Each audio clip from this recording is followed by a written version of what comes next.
How's it going, everybody? Hello from Wake Forest, North Carolina. I'm starting to do more live streams because as the season begins, the plan is to do live streams after every single game, so I want to get more used to it.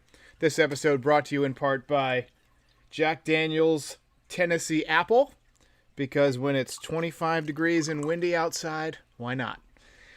So this episode, I wanted to make some predictions about this upcoming seasons, and cheers to everybody. It's windy. I hope you're not getting any background noise. So I'm going to say hey to everybody real quick before we get started. The janitor says, "What's up, Derek? What's up, the janitor?" T-Bird says, "Another live feed." Yeah, I'm starting to do these more often. I'm getting more comfortable with it. I've never been much of a public speaker. And so when I started doing live streams, at first I was really uncomfortable, but I'm getting better at it. I'm starting to pick up my rhythm. But the first thing I wanted to do, since it is literally colder than Mars outside, it is literally colder today than it is on the surface of Mars, I thought we would go do some fresh footage of The Martian, everybody's favorite Martian, taking batting practice. This is Jasson Dominguez, and there's a quick comparison on here, so let's check it out. The sound off of his bat is ridiculous. This kid is getting jacked. Look at this guy. Look at his calves, his arms, hitting absolute bombs in batting practice. I can't wait to see what he does against actual human beings trying to get him out. But the sound that it makes, and he's got this great launch angle. In a second, you're going to see his follow through, and this is something that I noted last night. I put it on Twitter. His follow through is incredible. Watch this. He hits a bomb. I think he hits one or two more bombs. I'm just going to assume from the people in the background saying wow in Spanish that he's hitting bombs. But look at this follow through. Who does this remind you of? In a second, you'll see who it reminds me of. Keep watching. Boom. Ken Griffey Jr. Don't tell me those are not similar. Those are incredible. Look at that. Look at that follow through. That is the perfect follow through. And look how Griffey has a little bit more of a bent front knee, which I don't know if that was partially due to his knee problems or whatnot. But anyway, let's just watch through this one more time. This batting practice session. Great bat speed. I'm a little bit worried that he's getting too jacked. Excuse me. This is good stuff. I'm a little bit worried that he's too big for an 18-year-old. He's unnaturally gigantic. He might be a mutant space alien. That may be where the nickname comes from. But human beings shouldn't be that big at 18. But hey, good for him. That's why he's made $5 million bucks. Somebody says future Mantle. I hope so. We'll see. I never got to see Mickey Mantle, but a switch hitter with that kind of power, incredible. So let's get to the broadcast. The main reason I wanted to do this broadcast was my predictions for the upcoming season. So I've been watching the Yankees since 1987. The first time I can remember watching the Yankees or knowing that I was a Yankees fan was when I got a Don Mattingly jersey and a little wooden baseball bat for my 4th birthday. It's one of my first memories. So really, truly, when my consciousness came online, as far back as I can remember, I've been a Yankees fan. My first memory was actually, I was probably 2 or 3 years old. I remember running through my house, and my brother shot me with some invisible ink, and I went to go tell on him, and by the time I got to my mom, it was gone. And that's my first memory, oldest memory that I have. But let's talk about what I am predicting based on my 30-plus years of watching the New York Yankees. I think Judge and Stanton this year are going to go, as I put it, berserker. Shout out to Kevin Smith and Kevin Smith fans. When you look at Judge's injuries, a few of them have been freak injuries. He had the issue where he was hit by a pitch on the wrist. Up until that point, he was on pace for about 47 home runs and about 130 RBIs. This was following up his 52 home run season, in which he damn should have won the MVP.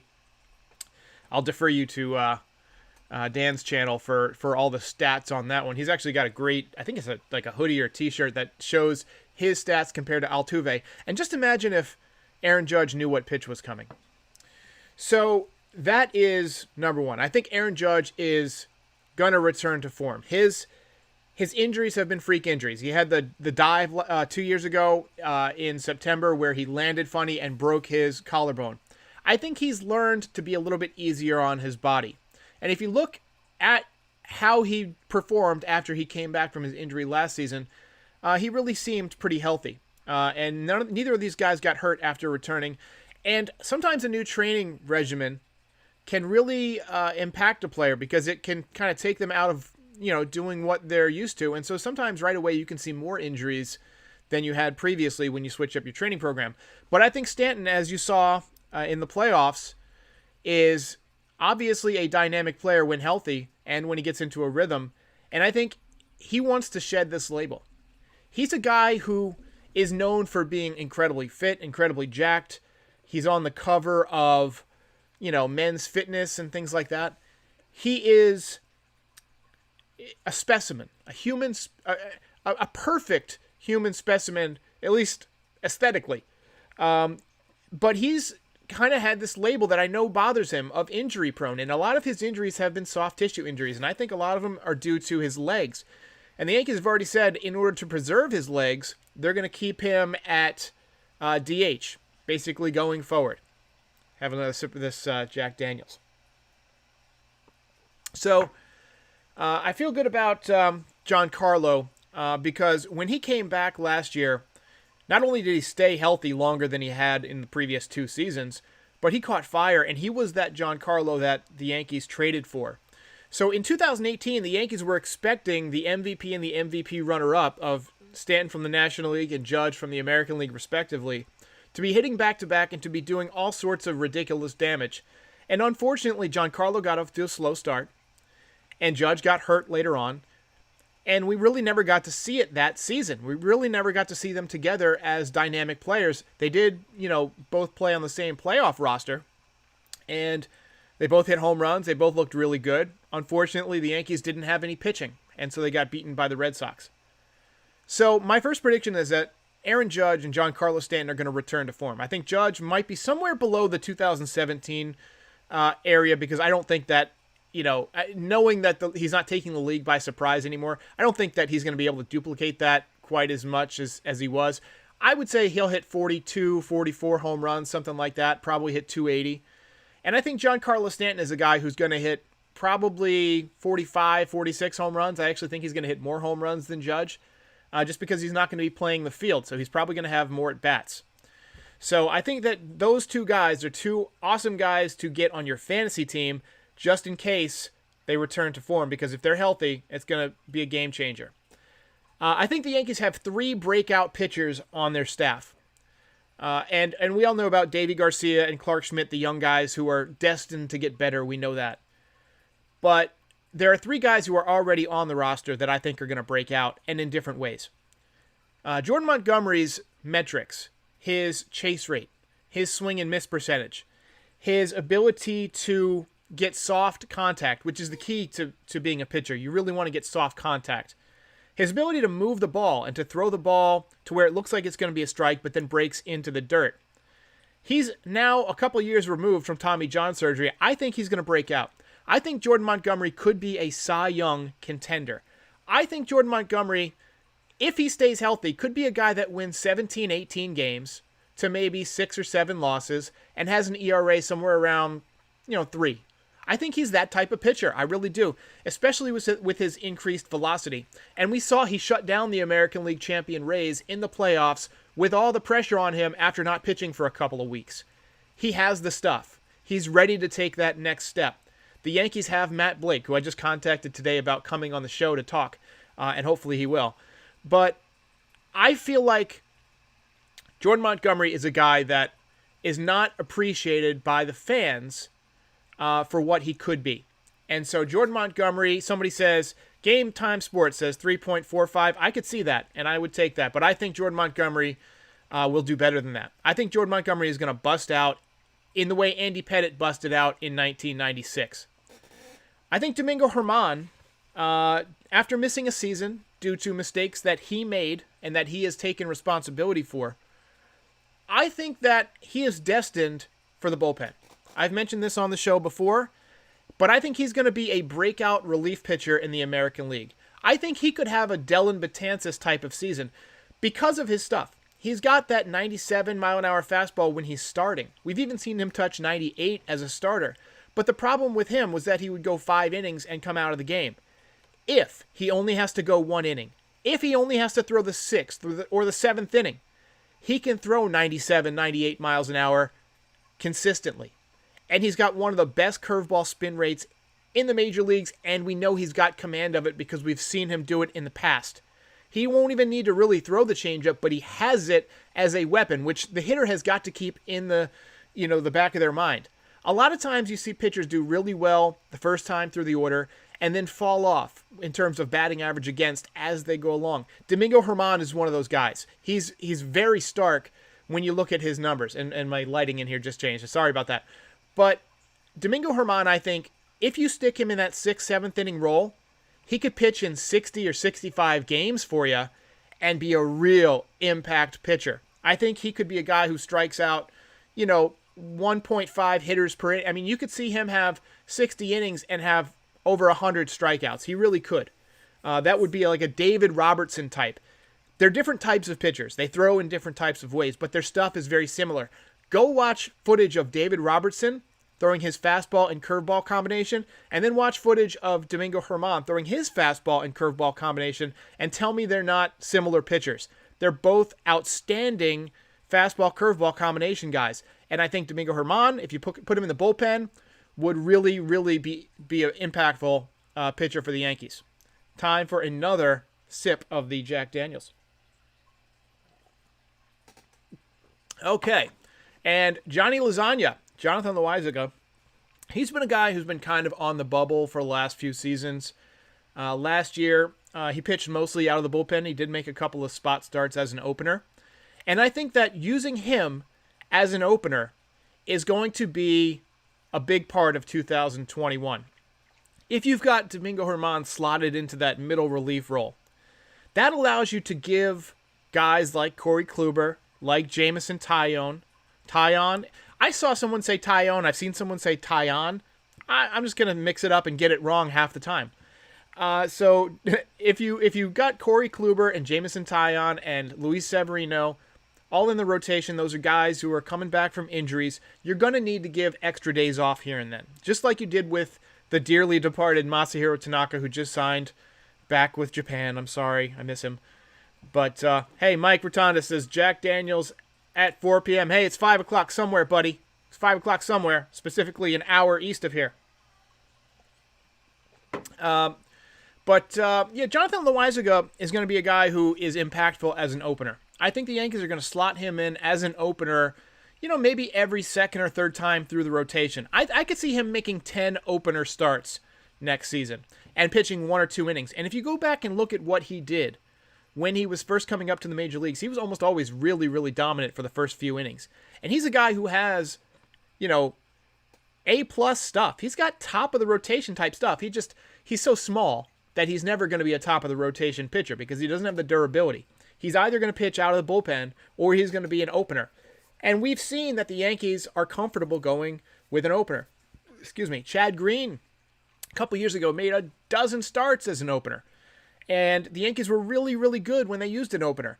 Having Green available as an opener and having Loaizaga available as an opener allows you to keep guys like Taillon, who's trying to, learn a new pitching motion and stay healthy, and guys like Corey Kluber, who hasn't pitched much in the last couple years, and guys like Luis Severino, who won't be back till July and is coming back off Tommy John surgery, allows you to give them extra rest. So that's my prediction. Monty's going to have a big year. Germán's going to be a dominant bullpen guy, and Jonathan Loaizaga is going to be huge for the Yankees as an opener. The next one is going to piss some people off, I know, but it's just biology, bro. I think that DJ LeMahieu, while he'll still have a very nice season, may very well regress. Over the past 2 years, he's been unfathomably good for the Yankees. He's had basically, he's essentially had 2 of the best seasons of any American League baseball player. He's hit .327 and .364. His power has gone up dramatically. Last year, he had 10 home runs, I think, in a 60-game season, and he missed a large chunk of that. Over a 162-game season, that would have been about a 30 home run pace. I think that's asking too much of DJ LeMahieu. I think you might see DJ LeMahieu slip back down to about, 300, 290. I think he's going to focus more on hitting for power as he gets a little bit older, using that right field porch. I think you very well may see him hit 27, 28 home runs next season. But I do think that hitting 360, hitting 320 every year is not sustainable. That's why you don't see everybody do that. Not even guys like Altuve do that every year.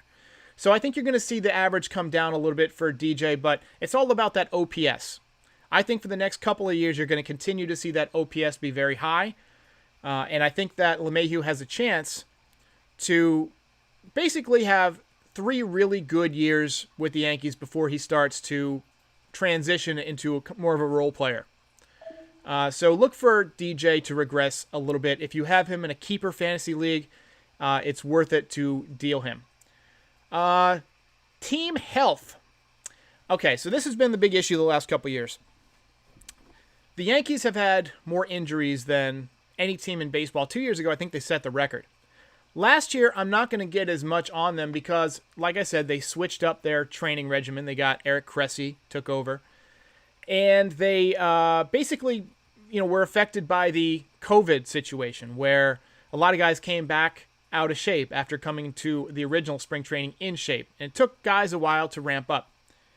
So I think that, while the Yankees have had this history of issues, this is going to be their second year with Cressey Performance. It's going to be their second year working on more flexibility.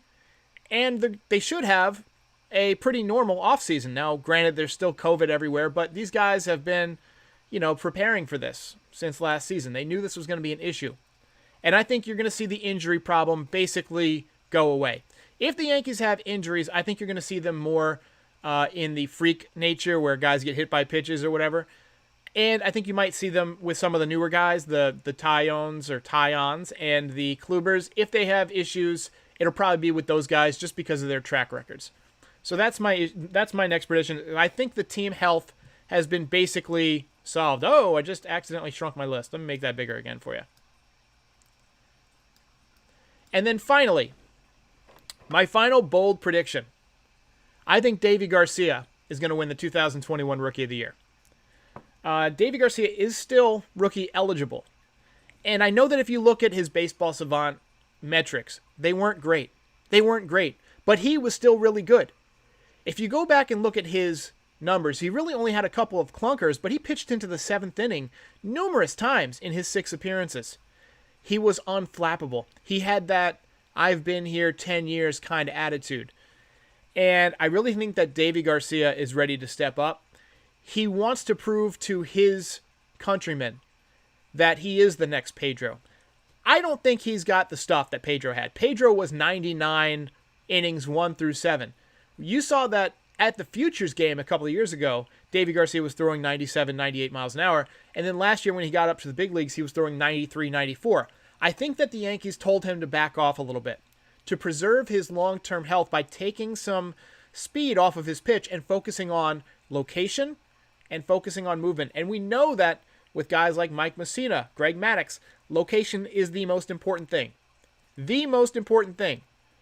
David Wells didn't have amazing stuff in 1998, but he was 18-4 with, I think, a 3.13 ERA. You know why? Because he had really good command. He could throw the curveball for a strike, or he could throw it out of the zone, get a swinging strike, waste a pitch, and he could spot his fastball.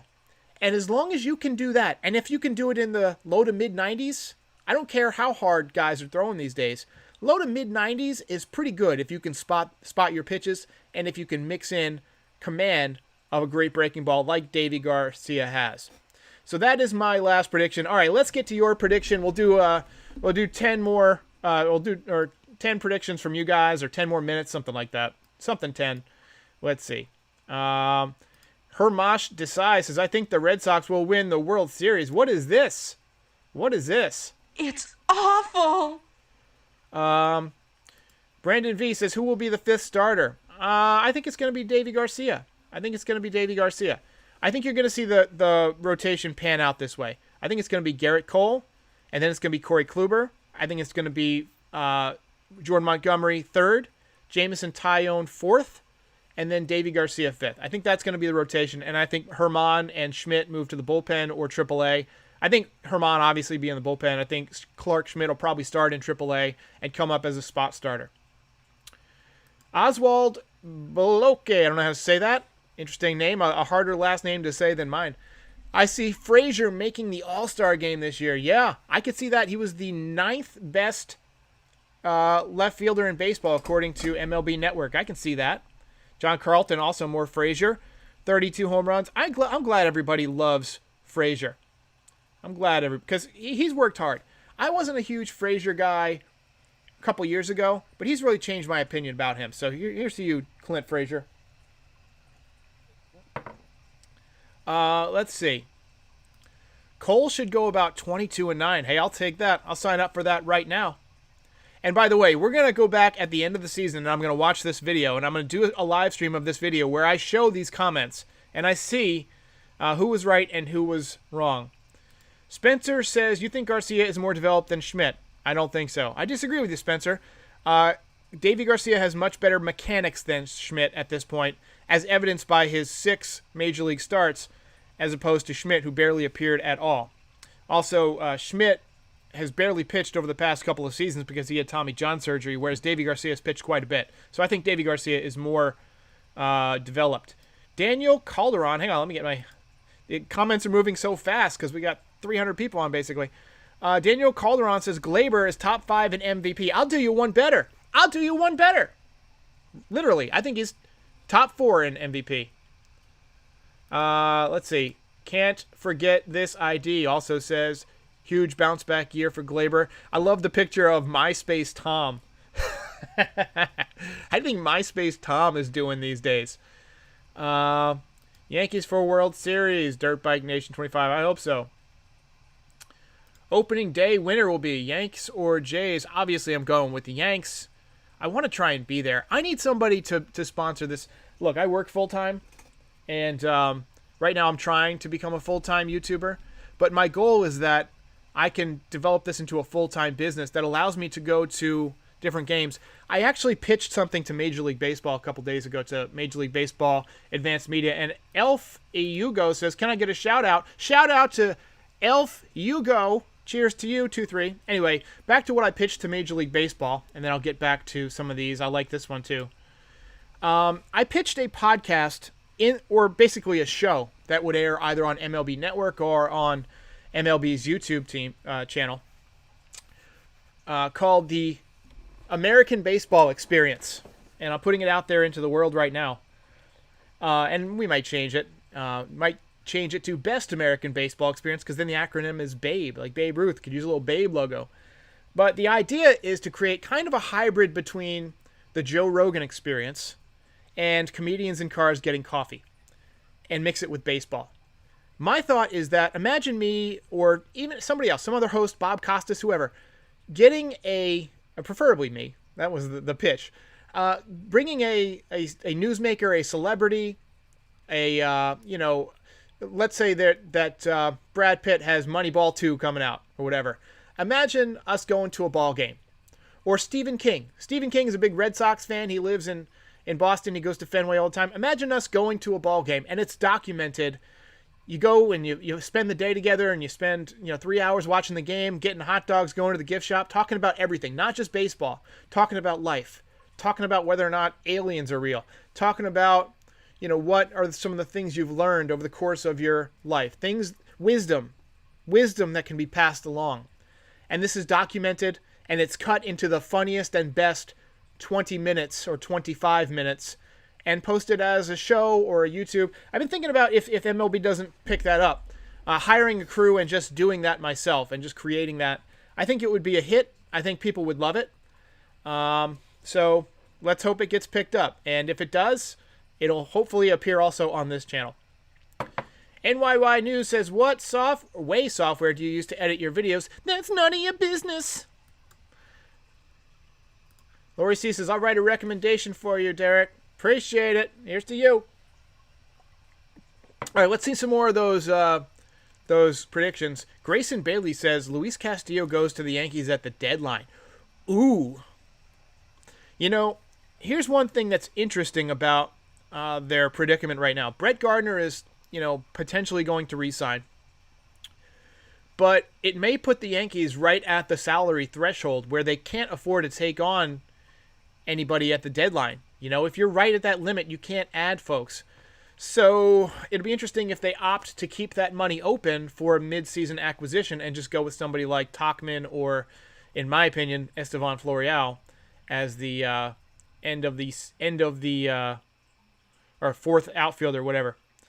Eddie Lennox says that show sounds fun. You're damn right it does.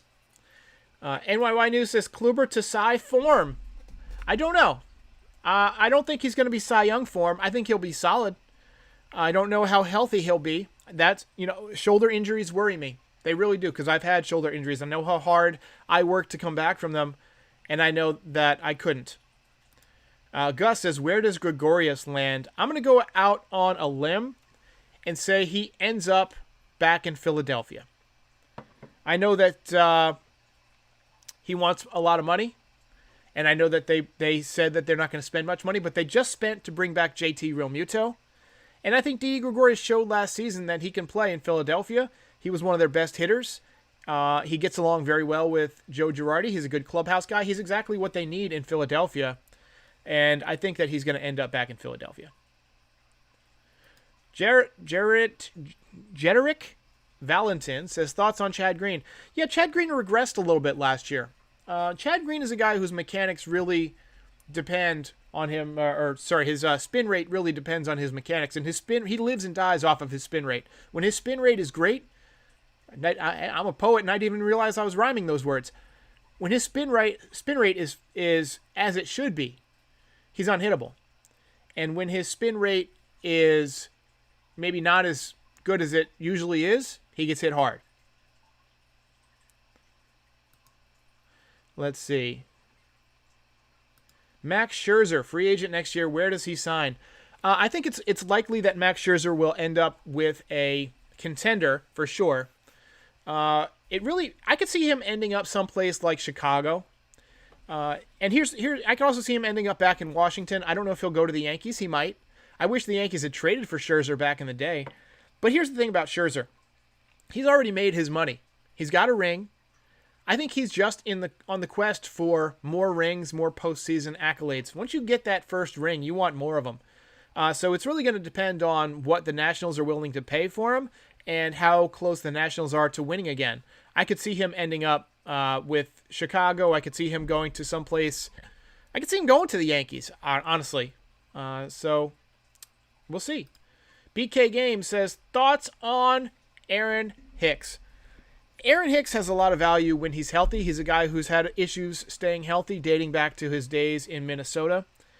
I think he works the count really well, but I don't think he recognizes the value in putting the ball in play as much as I think he should. Maybe he does. What the hell do I know? I'm an armchair vlogger.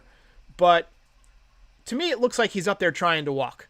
He's up there trying to walk or hit a home run. He's the essential money ball player.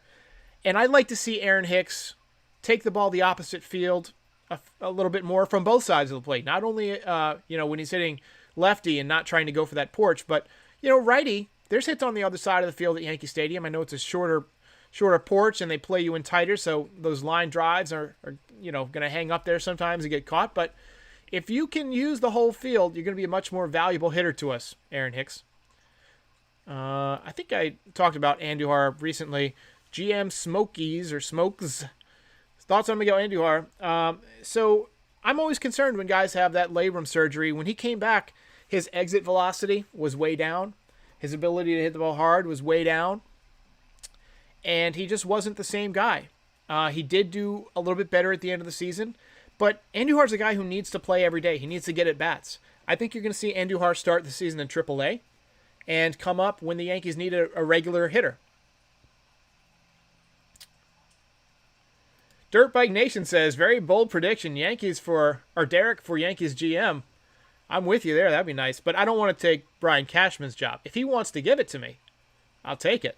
If he wants to make me an assistant GM, hey. Can't forget this ID says fans back at the stadium. Yankee Stadium was actually approved as a fan site because they've put in place the health and safety protocols. So look for more of those bobblehead and bat nights, things like that. I think you're going to see fans in the stands. It was a good sign that the Buffalo Bills had 7,500 people in the fans. And I think that, as we roll out this vaccine, I think more people are going to feel comfortable with going out, once they've had the vaccine, things like that. Let's see. I think Sanchez starts opening day because the Yanks won't want to start a backup and want to give him the chance. I don't think he's going to start opening day. I think Kyle Higashioka is going to start for Garrett Cole. Garrett Cole is too important to this team to be screwing around. I think Gary Sanchez, by hitting 150 last year, while he didn't cost himself a spot on the roster, he likely cost himself an opening day start. Ann Hance says Sanchez is fat, out of shape. He better show up in shape for spring training. Good news, Ann, and I'm as tough on Sanchez as anybody. I've seen some footage of him hitting BP and things like that. The man is looking jacked. He's looking ripped. Dominguez is in MLB 2023. I think you're a little bit late, Grayson. I think he's going to be in the MLB in 2022. I'm looking for September 2022 as my target date for Jasson Dominguez to take over the center field job from Aaron Hicks. Jaden Sanchez says Yanks will go 103-59 in 2021. I could see that. Lori says Sanchez wins the team cheeseburger eating contest. Oh, ouch. Ouch. It's awful. Let's see here. I don't use I'm so concerned with looking at the comments that I always forget that I have all these cool sound effects. Chuck Silver says, I hope Stanton hits over 50 home runs. I do too, but we shouldn't judge him on whether or not he hits 50 at being a success. I'm fine with 49. I really am. I'm fine with 49. Gus says 2022, and the reason I say 2022 is because he's still 18 years old. He's never played in a minor league game. He's going to need at least 1 year of minor league development. I've seen a few scouts say that he's ready now. And if you go by Baseball America's list, he's actually ranked higher as a prospect than Davey Garcia and Clark Schmidt. And both of those guys have already made their major league debut. So if you're just going by the numbers on paper, he should be in the major leagues right now. But they want to get him some minor league reps. They want to get him used to being in America, get him used to the culture, things like that. So Anthony Fernandez says the Dominican Mike Trout, more like the Martian Mike Trout. Hey, Derek, do you think the Yankees should move Glaber to second, move Gio to short, and put DJ at third? I don't think that'll happen. I don't know if Gio can play short. Well, I mean, he can't be much worse than Glaber Torres at short, but honestly, why would you take Gio off a third? He's so good. How many home runs does Voit hit? I think Voit is going to have a monster. I think Voit's going to have a disgusting year. I'm going to say 42 home runs for Luke Voit. I'm almost out of my whiskey, which means the stream is almost over. So we're at 34 minutes. I'll try and go another couple minutes. Gus says Sanchez isn't fat, though. He's a big dude. You're not wrong. He's jacked. He's strong. I've seen him get pudgy at times, though. Let's call a spade a spade. Let's be honest. The guy has been pudgy at times. Jaden Sanchez says, what are your thoughts on Higgy? I think Higgy could be a starting everyday catcher. I've said that going back to last season. The man has power, and we've seen what he can do behind the plate. He is a wall behind the plate. He's excellent at framing balls. By the way, shout out. I want to give a shout out every single time I do a podcast, or every single I do a live stream, to THG Wicked 50 Cal. He is the mod. He handles all of these, cleaning up the comments. The bigger you get on YouTube, and I'm not, by no means, I'm still a small YouTuber. I think we got 7,500 subscribers. Do have almost 2 million views. So it is, it's not super small. We're getting there. But as you get bigger, people want to bring you down. People want to show up and troll you and be negative. Even before I saw somebody say something and it threw me off my game for a second, I try to let it go by the wayside. But guys like THG Wicked 50 Cal, Larkin, he's a mod, and he keeps the comments clean. I really want this to be a community where everybody can feel like they've got a baseball family that they can talk to. I know that when I was in college, I used to go onto all the Yankees chat boards. There used to be a chat board called, I think it was called NYY Fans or NYYFans.com, something like that. I used to go on there all the time. I think it was originally BronxBombers.com or whatever, but it was a fan forum, and I used to go on there, and those guys were like my family. I would get on there and chat with them about the game every single day. And I'm going to be doing post-game live streams after pretty much every game this season. And I want everybody to feel welcome. I don't want people to feel like their opinions are shot down. I don't want anybody calling anybody else stupid or denigrating anyone else. I want everybody to feel like this is a great community to be a part of. And I'm just a member of the community. I may be the one on the screen that you see, but I just want to be the person that sets up this community and is a catalyst for all these Yankees fans to connect. So thanks to everybody. I'm going to call it a day. I'm going to go have a salad because I've been drinking this booze, so I need to keep it light for dinner. Thank you to everybody who joined. Once again, go Yankees. And again, watch out for Judge and Stanton next year. Berserker!